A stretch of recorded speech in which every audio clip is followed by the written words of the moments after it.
America, Iran మధ్య దౌత్యపరమైన చర్చలు పాకిస్తాన్లో పునఃప్రారంభమయ్యే సూచనలు కనిపిస్తున్నాయి. ఇందుకు సంబంధించి ఇరాన్ విదేశాంగ మంత్రి అబ్బాస్ అరాగ్చీ శుక్రవారం రాత్రి పాకిస్తాన్కు చేరుకోనున్నారని పాక్ వర్గాలు వెల్లడించాయి. అరాగ్చీ ఇప్పటికే పాక్ విదేశాంగ మంత్రి ఇషాక్ దార్, ఆర్మీ చీఫ్ అసీం మునీర్తో ఫోన్లో మాట్లాడారు. ప్రాంతీయ పరిణామాలు, కాల్పుల విరమణ, అమెరికా, ఇరాన్ మధ్య దౌత్య ప్రయత్నాలపై చర్చించారు. ఈ సంక్షోభ నివారణ కోసం పాక్ పోషిస్తున్న నిర్మాణాత్మక పాత్రను ఇరాన్ ప్రశంసించింది.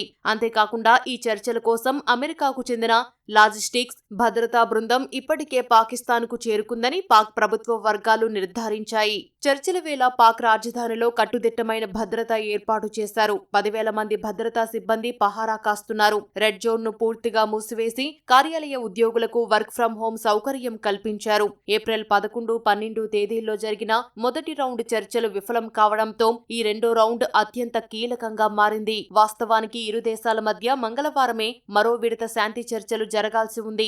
కానీ చర్చల్లో పాల్గొనేందుకు తాము ఇంకా సిద్ధంగా లేమని ఇరాన్ తెలపడంతో ఆ ప్రక్రియ నిలిచిపోయింది. దీంతో అమెరికా ఉపాధ్యక్షుడు జేడీ వాన్స్ నేతృత్వంలోని బృందం వాషింగ్టన్ నుంచి కదలలేదు. మంగళవారం రద్దయిన చర్చలు ఇప్పుడు మళ్లీ పాక్ వేదికగా జరగనున్నాయన్న వార్తల నేపథ్యంలో ఇరు దేశాల మధ్య శాంతి ఒప్పందం కుదురుతుందా అన్నది ఆసక్తికరంగా మారింది. ఇరాన్ నాయకత్వంలో చీలికలు వచ్చాయన్న వార్తలను అక్కడి ప్రభుత్వం ఖండించింది. ఇరాన్ అధ్యక్షుడు మసూద్ పెజెష్కియాన్, పార్లమెంట్ స్పీకర్ ఘలీబాఫ్ ఒకే విధమైన ప్రకటనలు విడుదల చేస్తూ తమలో మిత, అతివాదులు అనే తేడా లేదని, అందరం దేశం కోసం పోరాడే విప్లవకారులమేనని స్పష్టం చేశారు.